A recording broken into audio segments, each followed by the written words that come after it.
Welcome to the Asia Chessboard, the podcast that examines geopolitical dynamics in Asia and takes an inside look at the making of grand strategy. I'm Andrew Schwartz at the Center for Strategic and International Studies. Welcome back to the Asia Chessboard. I'm joined by Dr. Victor Cha, a longtime colleague, friend, one-time employee, one-time boss. We seem to keep trading back and forth in what our friends call mutually assured destruction. Worked together, or one of us for the other, on the NSC staff, Georgetown, CSIS. I've lost track. The smartest guy on Korean Peninsula grand strategy, a leader on thinking about the region and foreign policy. Victor is the president for Geopolitics and Foreign Policy at CSIS, a new department created since I left the center, and also the Korea chair at CSIS. And he's distinguished university professor and professor of government at Georgetown. He serves on the Defense Policy Board, and he worked in the NSC under Bush III on Japan, Korea, Australia, New Zealand, Pacific Islands. Lots to discuss. We'll focus at first on what's happening in Seoul, the political crisis, travails, what it means for the alliance with the U.S., for geopolitics in the region, for Korea's own future. We'll look also at the Trump administration's approach to the region and whether we'll have a return to the kind of Kim Jong-un diplomacy and questions about U.S. military presence on Korea that we had last time. And if we have time, I might ask Victor a bit, since we're on the opposite sides of the world, his take on the state of the field. Are we, Georgetown, CSIS, other schools, the State Department, are we producing the Korea experts, the Asia experts we need, and what's their prospect? But we'll do that at the end. Let's start with what seemed like the worst political crisis among U.S. alliances, but now it's fairly mild compared to what's happening in the U.S., and that's the late 2024 move by South Korean President Yoon Suk-yeol to declare martial law, the protests in the streets, the reversal. First, Victor, thanks for joining us. What's your take on exactly what happened? Well, sure, Mike. It's good to be with you on the Asia Chessboard. It's always a pleasure. I love listening to this podcast, so very privileged to be part of it.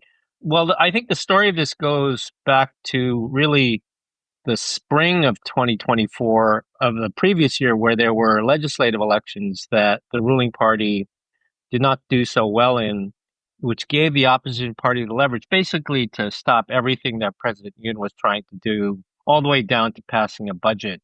And for this and other reasons, in part because of some advisors who gave him very bad advice, he made this declaration of martial law in December of 2024 that was unprecedented. I think everybody was shocked by it. I remember I was in Brussels at a NATO Indo-Pacific conference, and we were about to go to this wonderful dinner at some Belgian castle, and the news came over BBC, and at first I thought it was fake news, but then I realized it wasn't, and I excused myself from the dinner and went back to my hotel room to field calls.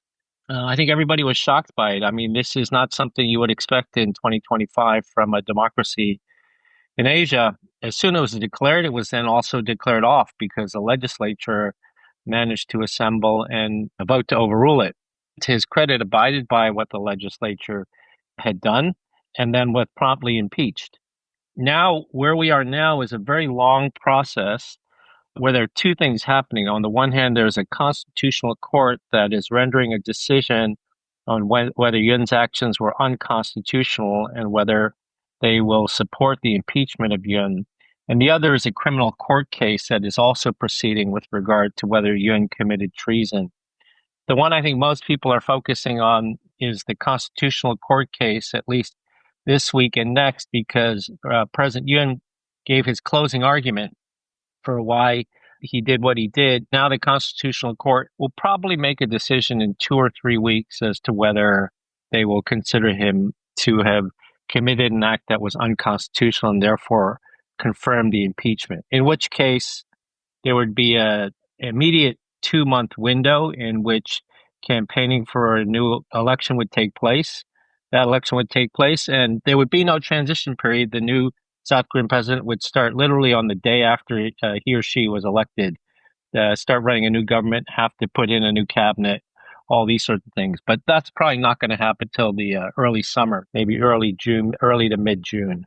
So you are on the board of the National Endowment for Democracy, and I've done a lot of work over the years, as have you, with Ned and government, and I think you and I are on the same page in thinking that democracy is an important piece of the geopolitical dynamics.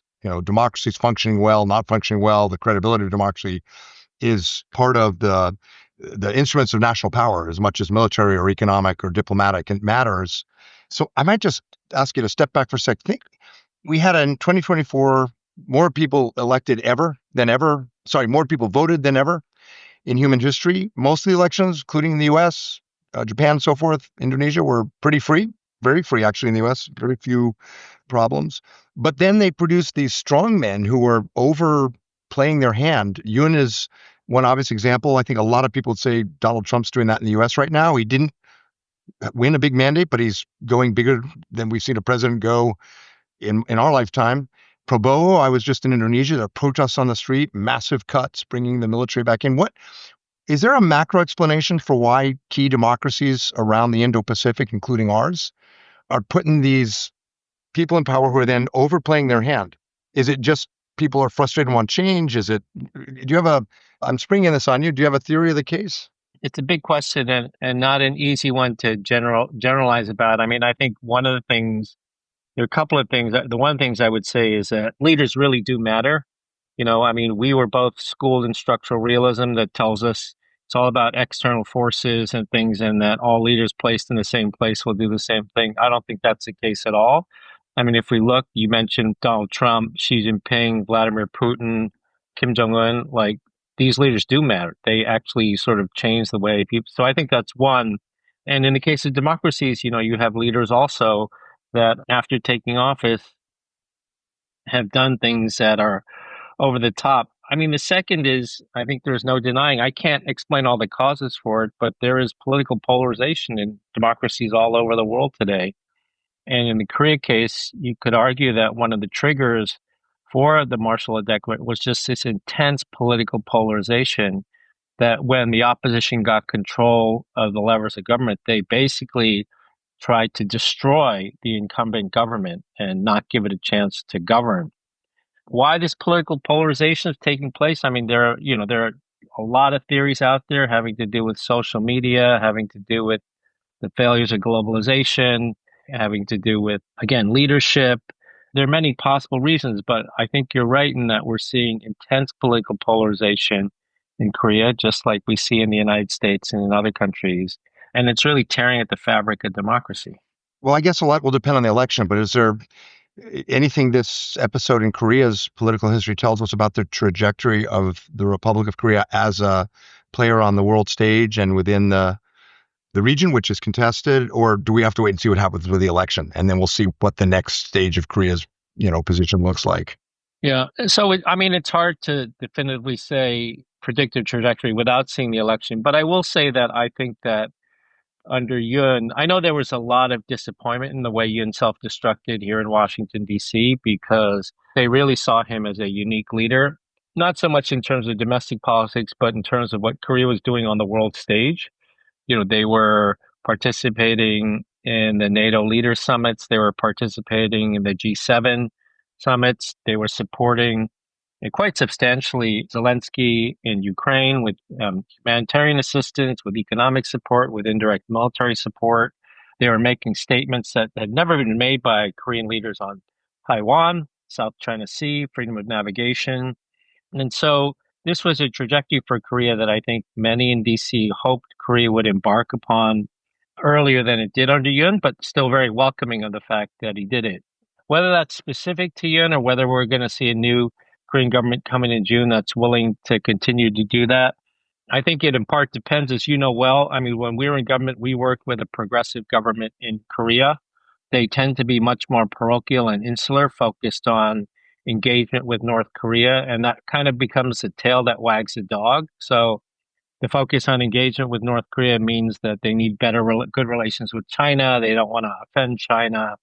Means they want to have good relations with Russia, which would kind of put them at odds with Japan, Australia, and others in the region. Not to say that they don't want good relations, but their policy is not driven by inter-Korean economic engagement. Having said that, again, as we had to work with we were a conservative government. We had to work with a progressive government in Korea, and a progressive government sent troops to Iraq. They sent the peacekeeping operation to Afghanistan. They wanted to do a free trade agreement, things of that nature. So I think it all depends, but I think the main thing is that Korea was on a great trajectory when it came to global presence. And, we hope they stay on that with whoever comes into power in June. You'll recall when we were managing the relationship with the Roh Moo-hyun government, I used to tell the president and others that, like Mark Twain said about the music of Richard Wagner, the U.S.-Korea alliance is not as bad as it sounds. Underneath all the sparks and the left-wing criticism of the U.S. and Korea and all the rest of it, they did big things. An FTA, third largest contingent in Iraq, relocating U.S. bases, bigger things than Japan did. Didn't get the credit because of all the political friction that came with it from a government of the left. I hear some people in the Minjidang in the opposition party are arguing that they've got to go back to Moon Jae-in and Roh Moo-hyun's foreign policy and undo everything Yoon did. But it's a different Korea, isn't it? I mean, among other things, views of China are much more negative, at least public polls, than they were 3, 4, 5 years ago. How much public support is there for a turn away from the trajectory Yoon set? So on China, there isn't a lot of public support for some sort of all-out engagement strategy with China. Korean public opinion still, as a result of the THAAD controversy in 2016 and 2017, still is quite negative on China. So it would be hard to really see a complete change in that policy. It's interesting that the lead candidate for the opposition, DPK, did 2 interviews to the Western press last week in the Washington Post, to our friend Michelle Lee and to the economist Noah Snyder, in which on Japan, the leader of the opposition said that he supports good relations with Japan and would continue the Camp David trilateral efforts that were started under the previous administration with Biden and with Prime Minister Kishida. Whether that is just, our good friend Wee Sung-lak, one of his main foreign policy advisors, having influence on him as he prepped for an interview with the Western press, or whether he really thinks that, we don't know for sure. But he certainly, I think, got the message that there was a very negative reaction when in the first impeachment motion against Yoon, they actually included his foreign policy to Japan as an unconstitutional and treasonous offense. That motion did not pass because many people in the opposition thought that was ridiculous, and it was removed from the motion that eventually passed.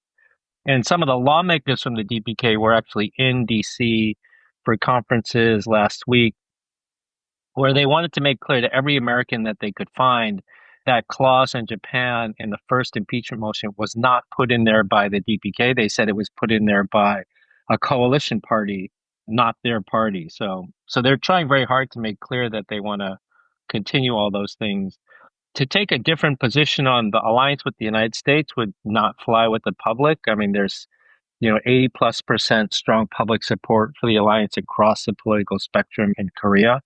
And to the extent that South Korean leaders are populists, and they are populists, there would be no support for any sort of major change there. The U.S.-Korea alliance went off the rails a bit under No, because you have the 2002 accident with the U.S. military vehicles and 2 Korean schoolgirls were tragically killed. It was kind of mismanaged all around. So it was an external shock during election year that kind of, that Roh Moo-hyun used, frankly. And then the problem with Japan under Moon Jae-in was that Moon just reversed against his advisors' recommendations, the framework that Park Geun-hye, his predecessor, had set up with Abe on the comfort women issue. So it sounds like, barring some unanticipated shock like 2002, the DP government is not going to go in primed to reverse agreements made like Camp David with Japan and so forth. It seems like it would take a bit of a shock. And we've just elected one, so we'll come back to Mr. Trump in a minute, but it would take some sort of different input into the political system in Korea, it seems like, to knock Japan-Korea or U.S.-Japan or U.S.-Japan-Korea off the rails. Is that a cautiously optimistic note that rings true to you? No, I think that's true. And I think that at the same time, they will be drinking from a fire hose. They will be trying to catch up on all sorts of things, that, including sort of the economic damage that might be done by this long protracted impeachment process, that it'll be hard for them to dramatically change policy. The foreign policy advisors on his team are pretty good. I mean, they're sort of centrist, pro-alliance people that you and I know. They're pretty good, I think. As you said, I mean, if we compare it to like Moon Jae-in, for example, it's a completely different environment that this new person will be coming into. I mean, still, I don't know, but perhaps, still unresolved conflicts in the middle of Europe and in the Middle East. China is certainly very different than it was during Moon Jae-in. The North Korea situation is much worse. So I think it certainly would be a big shift to try to step away from some of the things that were set up under Yoon and under the Biden administration. You remember around 1998 when Bill Perry took on the role of special envoy in the Clinton administration, he had an expert roundtable and you and I were invited. We were kind of the junior flyboys in the room. And you and I, we said, look, it's going to be hard to get a result out of North Korea. That's the track record. It's going to be hard to move China or Russia. But there's one thing you can control, Mr. Secretary, and that's you can build a stronger coalition on our side by working on Japan and Korea. And almost everyone else in the room looked at us like we were crazy, except for Bill Perry, thankfully. And trilateralism, let's face it, I mean, right up until 2015-16, it was not a complete consensus view in Washington, but now it is. Now, I don't know what President Trump thinks, but I'm quite confident that Marco Rubio, who held a trilat already with his Japanese and Korean counterparts, and people like Ivan Kapanathy, Alex Wong in the NSC, they believe in it. Mike Waltz as well. It's maybe not out of the president's mouth, but I think there's going to be a lot of support in Washington. My sense in Japan is Ishiba and others get it. So I think there is a recognition how important this is and how hard it is to get anything out of Russia, North Korea, China. So you need it both for leverage and for deterrence. So fingers crossed. You and I are going to be doing a bit of work on this, I know. So the election, I mean, the polls are up and down, but the DPK overplayed their hand, and sometimes the conservatives are up in the polls. What, you care to horse race a little bit? Is it going to be a close call? Yeah. So, I mean, it is interesting that with the martial law and the impeachment and the constitutional court case, as one would expect, the ruling party was way down in the polls and the opposition party was way up. But within the last few weeks or so, they've almost evened out. It's almost a statistical tie right now. And part of it is because I think the public thinks that the opposition overplayed it. They overplayed their hand. I don't think it's support necessarily for President Yoon that we're seeing, but I think it may be support for some of his policies. In other words, the public doesn't necessarily think that Yoon should be reinstated, but this sort of, I think it's in the 40s. They're both sort of in the 40s in terms of approval ratings. I think it reflects on the conservative side the policy, some of the policies that were carried out by you. And I haven't seen polls that sort of unpack all that, but there isn't really another way of explaining it. It just can't be all just a negative reaction to the way the opposition behaved in the impeachment. I mean, right now, it looks like Lee is sort of the leading contender on the opposition side. He also has some legal issues that need to be dealt with. He's awaiting a decision from an appellate court that really, for all intents and purposes, means that he could be running as somebody who has open court cases against him. So it doesn't sound unfamiliar to what we've seen in the United States. And on the ruling party side, there's like a bunch of different candidates. Oh Se-hun, the mayor of Seoul, who you and I met before when he was first mayor of Seoul. This is the second time. The former head of the ruling party. And then Hong Jun-pyo, who is probably the most outspoken advocate on the conservative side of South Korea going nuclear. So that's the slate of candidates. I think the Seoul mayor is probably seen as the most centrist of the group. Lee is the head of the opposition is polling much better in that, but still we're a long way away. I mean, polling now means nothing for voting that happens in June. And will a lot of it come down, as it often does, to whether or not the conservatives engage in fratricide, whether or not they can consolidate? That's always a big question with the conservatives in Korea. It's been a big question as you know, South Korea has direct presidential elections, and the winner has always been, and if you think about the general public, generally about a third of them self-identify as conservative, a third as progressive, and a third as moderate. So nobody wins with an absolute mandate of any sort. And what it really comes down to is whether each side can field a single unified candidate. And throughout the history of Korean elections, the side that has won has been the one that has been able to field a single candidate, and the side that has lost has been always when they break down and they have an independent candidate who files. Whoever basically wins with less than 40% of the popular vote. Talk about the Donald Trump factor in all of this. Of course, when he was president last time, and you and I had kind of front row seats for a lot of this, he had his summits with Kim Jong-un. He talked publicly about wanting to pull troops off the Korean Peninsula and so forth. I saw the pretty shocking. I mean, you and I never saw anything in the Oval Office like the Zelensky summit, but I explained to people in Australia and Japan that Japan and Australia are in a different position for sure than Ukraine or even NATO allies, that there's a consensus around competition with China. You cannot do it without Japan and Australia. India is sort of in that boat as well, the maritime allies and partners. But Korea's in a different situation. As you know, there's always been, even for the hardcore anti-communist right, at some level, there's always been a bit of suspicion about why we're on the peninsula. If the fight's a maritime fight, why are we so committed to the peninsula? That's kind of a strategic argument that I think is flawed, but has some logic to it. And then there's Donald Trump's, love of the limelight and the excitement and the symmetry with the Putin or Kim. And then there's a wild card of, if we do have a progressive government in Seoul, do they send all the wrong signals? So a lot to unpack, but what are you thinking about the Trump factor in Korea's own strategic future and alliance with the U.S.? Yeah, it's a great question, and it's a very important one. I would say a few things. The first is that Donald Trump has a clear record of not wanting ground troops either in Korea or in Germany. As you know, we've scraped the data. We have a data set that goes back to 1990, when Donald Trump, long before he entered politics, has been saying this. And it's the same refrain all the time. These are rich countries. They cheat us on trade, right? Germany and Korea have the first and the fourth largest trade surpluses with the United States among Indo-Pacific and NATO allies in 2024, I think.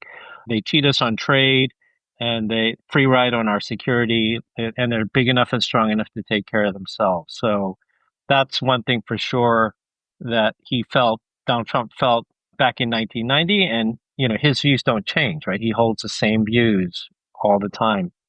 I think the other factor here is that it creates a real strategic dilemma for Korea, because the best argument that they can make for continuing to keep the U.S. commitment in Korea is to say that this is important for balancing against China. This is the reason I don't think that troops in Japan are on the radar screen for Trump, in terms of pulling them, because I think he understands that those are important to counterbalance China. But on the Korean Peninsula, as we know, like, these troops are not deployable elsewhere. They're ground troops. They're U.S. Army ground troops, 28,500, that are largely there to prevent North Korea from coming across. And to the extent anything there is usable in the theater, it's going to be the air squadrons. It's not going to be the ground troops. So now this poses a dilemma for Korea, because if they really don't want Trump to pull troops off the peninsula, they have to be willing to say, no, we want these to be useful for you in a Taiwan contingency, which of course has been the classic dilemma for Korea between the United States and China, which is they don't want to get entrapped in a Taiwan contingency. So, and I think that's especially going to be the case for a progressive government as opposed to a conservative government. I mean, I think the impeached Yoon, was actually quite tough on China. He was quite tough on China, and he thought it was important for democracies in the region to stand up for Taiwan. But you're not going to hear that sort of thinking from a progressive government. So, I think this creates real dilemmas. On top of all this, as you said, Kim and Trump have a relationship. Trump is certainly attracted to the idea of another summit meeting with Kim. He's a little busy now with other things, Ukraine and tariffs and everything, but he'll get around to it, I think, eventually. And here, I think the really interesting question is whether Trump takes a completely different view of re-engaging with North Korea, which is to not think about it in terms of CVID, complete, verifiable, and irreversible denuclearization, But to think of it in sort of three frames, one of them is about threat reduction. So that means we can't denuclearize North Korea. They just have too many weapons at this point. So we focus on America First security, which is stopping the nuclear tests and stopping the ICBM tests. The second frame is thinking about North Korea in terms of the war in Ukraine, in the sense that he wants a commitment from North Korea to not send troops and ammunition to Russia anymore for the war in Ukraine. And then the third is, I say this not in jest, is real estate. He constantly makes references to the beaches of Wonsan that could be turned into casino and condominium property, just like you talked about Gaza that way. And, I think he really believes some of these things that he says. So it's a completely different frame for re-engaging with North Korea, and one, frankly, that I think the North Koreans would be interested in. And then the fourth point goes back to where we started, which is that this could all happen over the heads of the South Koreans because there's no government. There's no government till maybe till the early summer.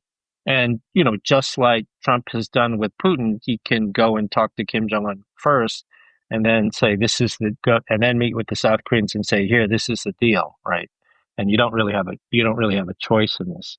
There's nothing that I've seen written that says this is going to happen, but if you just look at the way he's operating in terms of foreign policy and the things that he thinks is important when it comes to the Korean Peninsula, these kind of theories start to percolate up to the surface. So I don't sense that there's any enthusiasm anywhere among Trump's cabinet advisors for symmetry with North Korea. But there is, I think, in some quarters in the Pentagon and elsewhere, attraction to the idea of reducing the U.S. ground presence in Korea. I think the overall trend in DoD is going to be not just from Europe to Indo-PACOM, but from Army to Navy and Air Force. So if you cut the number of brigades in the Army, even for the Army, it's a hard case to make that we have one combat brigade now and the Fires Brigade in Korea. So I wonder, is there a case to be made of that, assuming that, President Trump and Kim Jong-un don't announce something unhelpful before July, is there a case for the new Korean government to start looking proactively at a new security declaration, a new framework, less ground troops, but more alignment on regional security, more alignment on cyber, AI, and maritime, just sort of recasting the alliance, which is very Army dependent. It gets tricky because then what do you do about the Combined Forces Command? What do you do about the UN Command? But is there a case for kind of proactively the alliance managers getting ahead of this and not having it all depend on a random summit with Kim Jong-un? On the first point, I would say that was the case in his first term too. You talk to advisors, you talk to the NSC, like nobody was very excited about any of these summit meetings, particularly the third one, which happened based on a tweet that he sent out. But in the end, they all happened because there was one person who wanted them to happen. So that could certainly happen again. They didn't lead to a deal. I mean, behind closed doors, when they got down to the negotiations, Kim Jong-un didn't have what Donald Trump thought he needed. And I'm not sure Kim Jong-un would now. Yeah, well, and also, but at the same time, though, you didn't have John Bolton, Jim Mattis, people like that who were telling him that this was a bad deal. I think. Or Abe Shinzo. Abe, right.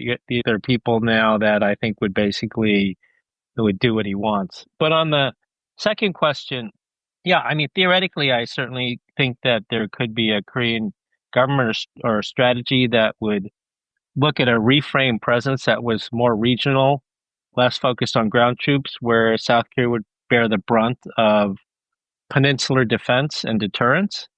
I just don't know if that is something that can come in the next administration in Korea. It's probably going to be something that happens over time through shock therapy, like Trump basically pulling the forces or unilaterally starting to draw down forces. It's just that there has been, there for over half a century, these troops have been there as the primary symbol, the tripwire, the community of fate, as Joseph Nye used to say, between the U.S. and Korea. And anything that moves away from that would just sort of raise all sorts of panic bells and probably really enliven the discussion in Korea about going nuclear, which has, become much more of a topic these days. So this is a strategic moment that's could come out okay, could come out really badly. It's going to take maybe a couple generations of foreign policy experts and scholars to clean it up. So I want to ask last about that. You've done what a lot of people want to do, which is not always easy. Easier in the US or in Korea, I guess, than a lot of countries. And that's to go from academia into government, back to academia. I've done it in a slightly different way. A lot of people going in grad school right now, I remember this happened in 2016 at Georgetown, are probably asking themselves, is there a career in foreign policy and national security? I think the answer is yes. But what's your sense of the state of the field? Are we, you and I have talked about this, are academic disciplines and foreign policy realities drifting apart? Are we creating the regional experts, nurturing and recruiting and promoting the regional experts who have IR theory, policy, and language? I mean, what's your sense of the field? And the country needs to invest, or scholars need to invest, or the government needs to invest to keep producing the people we need to manage all of these complex situations and clean up the mess that we're seeing right now? It's a difficult time to be thinking about this as I'm talking to students who fellowships that would then require them to work in the US government for 5 years after they graduated.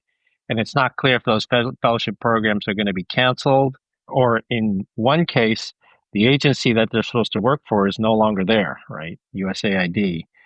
So I can see how students might be discouraged, puzzled, uncertain about whether a career in foreign policy is the right thing to do. I think on the supply side, the professional international affairs schools, the master's programs in international affairs, have done a good job. I mean, they're very popular. There are new ones even opening up, right? The new Jackson School at Yale and others that really demonstrate that reflect the demand by students to be trained in international affairs and foreign policy. But we're going to soon see under this administration, many things that help people gain regional expertise may be going by the wayside, whether we're talking about foreign language and area studies fellowships, Title VI, these sorts of things. That's certainly very concerning. So I can't say right now that I'm optimistic about what the environment looks like for people who are interested in this field. At the same time, though, we need people to fix this mess, right? We need people in the future who are going to be willing to come in and be committed to trying to, whether it's restore or innovate, whatever it might be, in terms of allies and partners or global institutions, global governance institutions. There's a lot of interesting theorizing as well as basic work that needs to be done. And the next generation of IR people are going to do that.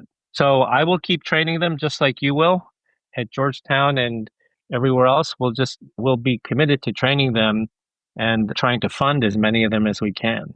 As you know, and this was true when I was in grad school, most people who go to Georgetown or CSIS or SIPA thinking they're going to be diplomats in the State Department because that's what they know about. And most of them end up doing geopolitical risk for banks, consulting, think tanks. Geopolitical risk is going up. So the jobs are there, for better or worse. The challenge is if the government's not funding critical language, and we'll see where that ends up, it is going to be harder to find the Chinese, Korean, Japanese, Bahasa language experts.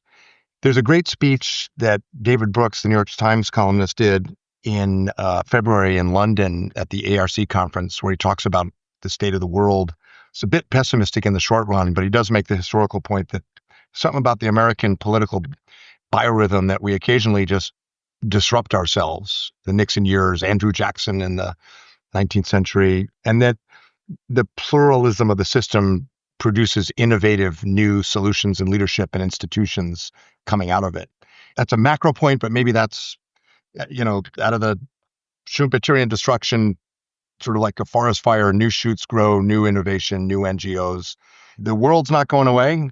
And the polls show the American public knows that it's a more contested and dangerous world. And so the demand for the expertise will not go away, even if the U.S. government for a while doesn't fund it the way it historically has. So on that slightly glass half empty or full note, Richard, thank you. Thanks for what you do for all the students and on the NED board and the Defense Policy Board and for shedding light on Korea. I'll see you in a couple of weeks. We'll do a thing on Korea in Washington. Looking forward to it. Okay, great. Thanks very much. For more on strategy and the Asia program's work, visit the CSIS website at csis.org and click on the Asia program page. And for more on the U.S. Studies Center in Sydney, please visit ussc.edu.au.